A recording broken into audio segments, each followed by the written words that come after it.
అందరు నమస్కారం Naresh, welcome back మన యూట్యూబ్ ఛానల్. అయితే నిన్న ఒక స్టేజ్ మీద సజ్జల ఒక మాట మాట్లాడాడు. ఆ మాట విన్న తర్వాత నిజంగా ఈ సజ్జలకి, ఈ వైసీపీ కార్యకర్తలకి, నాయకులకి, ఈ పొట్టిరెడ్డికి సిగ్గుండి మాట్లాడుతున్నాడా, సిగ్గు లేకుండా మాట్లాడుతున్నారా అని అనిపించింది నాకు. ఒకసారి ఈ సజ్జల ఏం మాట్లాడాడో ఒకసారి వినండి. చెప్పోయా. మళ్ళీ వైసీపీ అధికారంలోకి వస్తే ముఖ్యమంత్రి ఎక్కడ ఉంటారు? ఎక్కడ ఉంటారా? ఇక్కడే ఉంటారు. హైదరాబాద్, మన అమరావతిలోనే ఉంటారు. విశాఖపట్నం వెళ్ళరు. విశాఖపట్నం వెళ్ళరు, ఇక్కడే ఉంటారు. నాకు కావాల్సిన ఆన్సర్, జగన్మోహన్ రెడ్డి గారు మళ్ళీ ముఖ్యమంత్రి అయినా తాడేపల్లిలోనే ఉంటారు, ఇక్కడ నుంచి రూల్ చేస్తారు. ఇక్కడ నుంచి రూల్ చేస్తారు. వీళ్ళు రేపు అధికారంలోకి వచ్చిన తర్వాత అమరావతిని రాజధానిగా కొనసాగిస్తాము, అమరావతిని డెవలప్ చేస్తాము అని నిన్న మాట్లాడడం జరిగింది. మరి గడిచిన 5 ఏళ్ళు ఏం పీగుతున్నావు సజ్జల? మీరందరూ గడ్డి పీగుతున్నారా? ఎందుకు అమరావతి రాజధానిని ఒప్పుకోలేదు? ఎందుకు మీరు అమరావతిని డెవలప్ చేయలేదు? ఎందుకు 3 రాజధానులని వెళ్ళారు? ఇదే మాట ఇప్పుడు ఏ మాట అయితే మాట్లాడారో అదే మాట 2019 ఎలక్షన్ ముందు, ఎలక్షన్ టైంలో అమరావతిని రాజధానిగా కొనసాగిస్తాము, అమరావతిని మేము మార్చము అని మాట్లాడి అధికారంలోకి వచ్చిన తర్వాత అమరావతి కాదు, అది భ్రమరావతి, అక్కడ భూ కబ్జాలు జరుగుతున్నాయి, అది అక్కడ మేము రాజధానిని నిర్మించము, అమరావతి రాజధాని కాదు, మేము 3 రాజధానులకు వెళుతున్నాము, విశాఖపట్నమే రాజధానిగా చేస్తున్నాము, మేము 2024లో మళ్ళీ మేము అధికారంలోకి వస్తాము, మా పరిపాలన అంతా కూడా విశాఖపట్నం నుంచే జరుగుతుంది, వైజాగ్ నుంచే జరుగుతుంది, మా ముఖ్యమంత్రి కూడా అక్కడే ఉంటారు అని మాట్లాడటం జరిగింది. ఈ రోజున ఓడిపోయిన తర్వాత మళ్ళీ ఇప్పుడు బయటకు వచ్చి లేదు 3 రాజధాని లేదు, విశాఖపట్నం లేదు, అమరావతి రాజధాని, మేము అధికారంలోకి వస్తే దాన్ని డెవలప్మెంట్ చేస్తాము అని శుద్ధపోస మాట్లాడుతున్నాడు. సిగ్గుండి మాట్లాడుతున్నారా? సిగ్గు లేకుండా మాట్లాడుతున్నారా? మీరా సిగ్గుందరా ఇలాంటి మాట్లాడడానికి?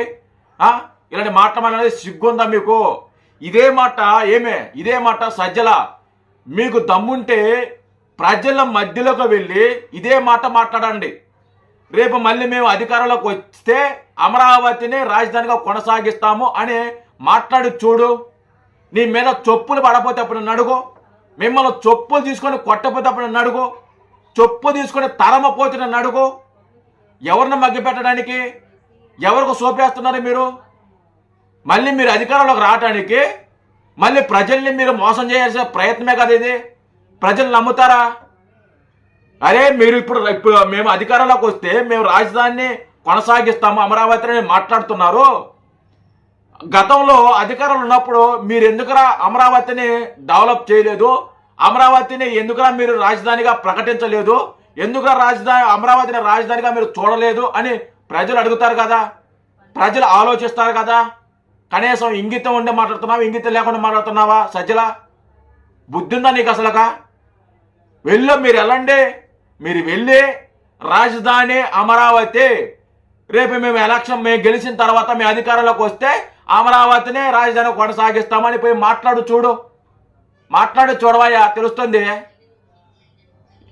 ఇలాంటి బొగడా మాటలకి, ఇలాంటి సోపేసే మాటలకి ప్రజలు పడే స్థితిలో లేరు. మీ రాజకీయం ఎలా ఉంటుందో, మీ పరిపాలన ఎలా ఉంటుందో, మీ ఆలోచన విధానం ఎలా ఉంటుందో రాష్ట్ర ప్రజలకు అందరికీ తెలుసు. అందుకే మిమ్మల్ని ఓడించారు, అందుకే మిమ్మల్ని ఇంట్లో కూర్చోబెట్టారు.